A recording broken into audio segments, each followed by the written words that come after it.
Hello and welcome back to Sprite Guard Plays Sayonara Umihara Kawase. I have been really wrestling with this game and my thoughts about it have been incredibly complex.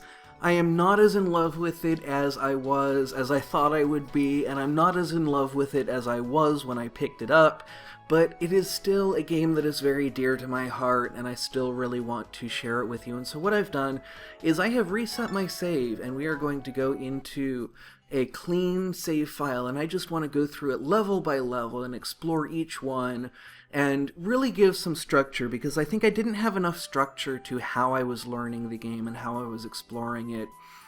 And so I'm hoping that this will do that. So let us head into stage 0. Use the left and right directional buttons to move left and right, and use the jump button to jump. First try going to the right. And I have it set up. I changed the controls around a little bit so that the jump and hook buttons, though we have not unlocked hook yet, which it shocks me that you have to unlock hook. One of the things I always said I loved about the original Umihara Kawase was that from the very first level, there were crazy tricks that you could do. Just starting out from the very first time you start up the game, if you were familiar with it, you could just start shredding. And so that is something that I miss, and so we are going to be, but I have the jump and shoot set up to be on the buttons that they usually are on, or the opposite of different from what they're usually on in this game, but to conform with what they are on the Super Nintendo version. And I have done things like there's actually some diagonal hooks, and I'm setting it so that I can move with the analog stick, because I find that a little bit easier than the Xbox's directional pad, which I find pretty imprecise. I would like to get a controller with a better directional pad, but until then we have that, so let us go. Use the up and down directional buttons to climb ladders. Climb up the ladder to reach the next platform. That's not really something I feel like I needed to be told. So now we have to press the lure button to throw your lure. The lure will return to you when you release the lure button. Keep the lure button on hold and attach it to the wall on the right. Oops, not like that. Throw your lure towards the wall on the right. So it won't even let us use the diagonal buttons that I've set up. So first we have to show it that we can do that. Move to the right while holding down the lure button. Don't let go of the lure button until you land safely. There we go. Nice, good job. As you can see, you can use your lure to get to places you can't get to on your own. And we will head up here. Now, one good thing is that this game, the original game, is now available. And so I'm going to be taking a look at that once I kind of have gotten over the shock of how expensive moving is.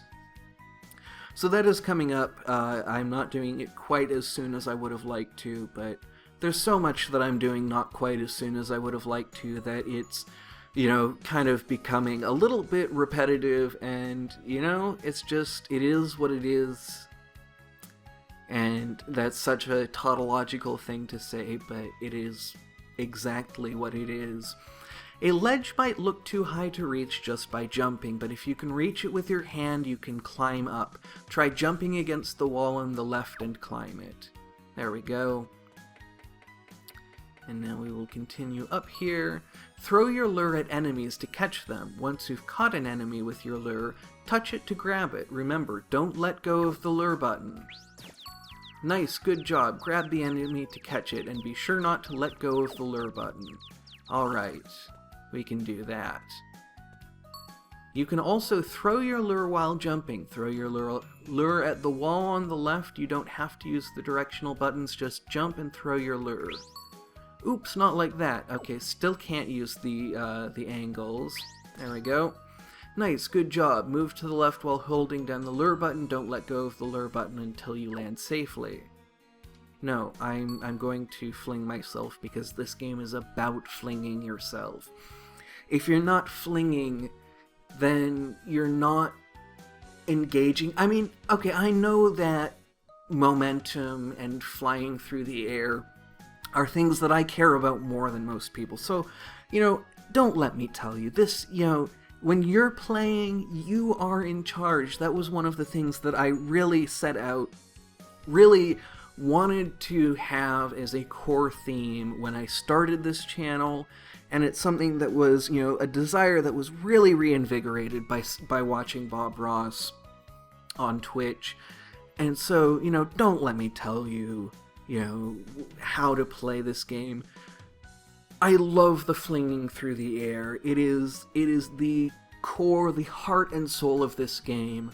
But there's a lot of stuff that you can do just by moving around more conservatively. I think that some of the later levels you actually are not able to progress without doing some flying tricks, but play the game the way you enjoy it. If you don't want to play it through, there's so many games I haven't played through to the end, and I've enjoyed them anyway. So nice, good job. Now you just have to open the door. Press the up directional button to enter it. And I think that's part of why I dislike these unskippable tutorials, is because I feel like they interfere with the ability to say, you know what, I'm the one playing this game, I want to decide how I'm going to have fun.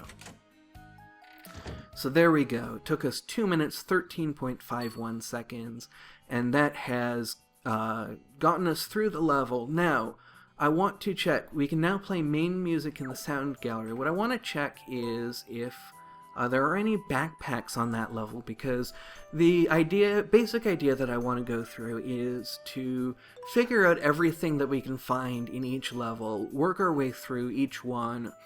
When we start out, the episodes are going to be very short, and as we get into harder levels, we might end up having to say, you know what, we're going to have to come back and finish this level later, because some of the levels get very difficult. Some of them have secret doors that are even more difficult, and some of the backpacks very tricky to get. So there's a lot of different things that we're going to be doing, working through, and we're just going to see how things shake out, how they, how we feel about it, what we end up wanting to do. But the idea is going to be, each episode we're going to go through a level and explore it and see what we can find, see what we can accomplish. So thank you very much for watching. I hope that you will join me in the future as we come back and we see some of the later content in this game that is more exciting. Thank you very much for watching, and have a great rest of your day.